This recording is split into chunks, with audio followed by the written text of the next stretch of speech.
जल चढ़ाने का जो भाव वर्णित किया जाता है कि हम शंकर को मंदिर में जाकर जल चढ़ाते हैं तो खड़े खड़े चढ़ाएं कि बैठकर चढ़ाएं। बहुत ध्यान देना साहब।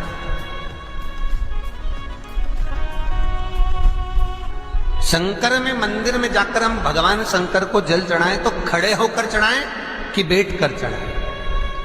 अब दो तरह का शिवलिंग है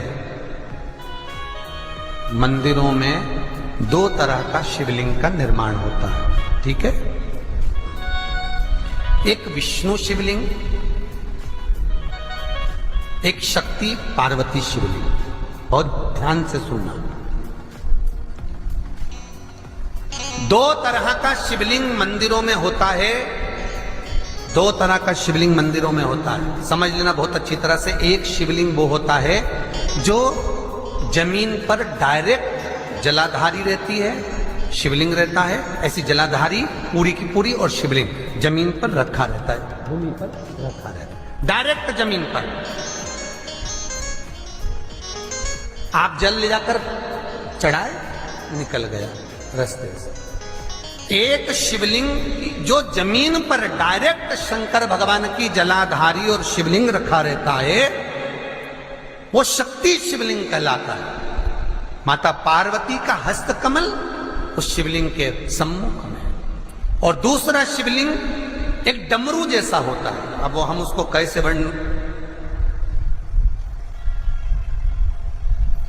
एक डमरू शिवलिंग होता है, ऐसा उसका स्टैंड होता है, ऐसा स्टैंड होता है, नीचे शिवलिंग रखने की जगह होती, फिर ऐसा होता है, फिर उसके ऊपर इस तरह शिवलिंग रखा होता है। एक दर्शन करें आप लोगों ने।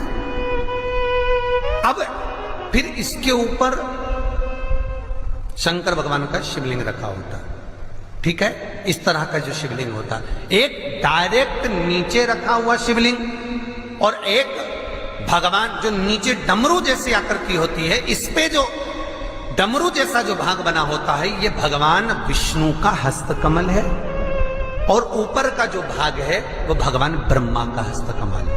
इसको विष्णु शिवलिंग कहते हैं।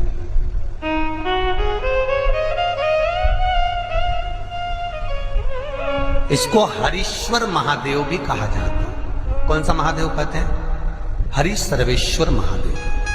हरीश्वर महादेव भी कहते हैं, हरि सर्वेश्वर भी कहते हैं। तो डमरू जैसा जो शिवलिंग का निर्माण हुआ है मंदिर में, अगर शिवलिंग ऊंचा है, शिवलिंग थोड़ी सी हाइट पर है, ऊंचाई पर है, और डमरू जैसा भाग फिर उसके ऊपर जलाधारी के बाद शिवलिंग निर्माण किया गया है, तो वो विष्णु शिवलिंग कहलाएगा, वो हरीश्वर शिवलिंग कहलाएगा, वो हरिवंश शिवलिंग कहलाएगा, हरीश्वर कहलाएगा।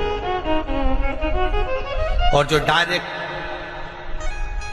सीधे जो रखा हुआ है, 12 ज्योतिर्लिंग के अगर आप दर्शन करेंगे तो कहीं पर भी आपको विष्णु शिवलिंग नहीं मिलेगा, केवल एक नागेश्वर को छोड़कर। कहां पर छोड़कर? जम के बोलिए। केवल एक नागेश्वर। नागेश्वर को छोड़कर बाकी के जितने 12 ज्योतिर्लिंग में शिवलिंग के दर्शन करोगे सब शक्ति शिवलिंग मिलेंगे, सब जमीन पर। आप जितने भी देखेंगे, काशी का देखेंगे, महाकालेश्वर देखेंगे, तो डायरेक्ट जमीन पर जलाधारी बनी है महाकाल बाबा की, डायरेक्ट जमीन पर बनी, कोई ऊंचाई नहीं है, डायरेक्ट जमीन पर फिर शिवलिंग है। ओमकारेश्वर देख लीजिए, ममलेश्वर देख लीजिए, आप चाहें तो विश्वनाथ देख लीजिए, डायरेक्ट जमीन पर।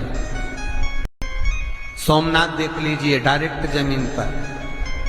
केदारेश्वर देख लीजिए, डायरेक्ट जमीन पर। भीमाशंकर, वैद्यनाथ, डायरेक्ट। आप वेदनाथ जी के लाइव प्रसारण कभी चालू कर देखना, डायरेक्ट जमीन पर, डायरेक्ट।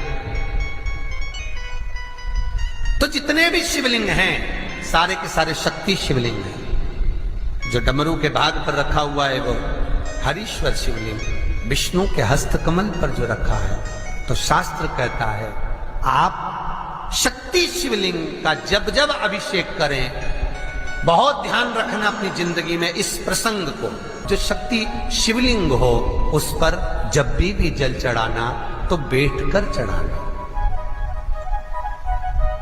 बैठकर चढ़ाना। शक्ति शिवलिंग पर जब भी जल चढ़े, भले शिवलिंग कितना भी ऊंचा हो, कितना भी ऊंचा हो तो संघी से चढ़ा दो, पर जल बैठ कर चढ़ाइए। भले शिवलिंग ऊपर है, पूरा तरह से हाथ नहीं पहुंचा, जैसे सोमनाथ जी में अब शिवलिंग कितना बड़ा है, महाकालेश्वर का शिवलिंग कितना बड़ा है, तो उसको तो बैठकर स्नान नहीं करा सकते। भले शिवलिंग कितना भी ऊंचा हो, पर अगर भूमि टच है, शिवलिंग अगर भूमि टच है, शक्ति शिवलिंग है, तो भले आधा शिवलिंग नहाए, आधे पर पानी जाए, पर बैठकर ही स्नान कराया जाता है।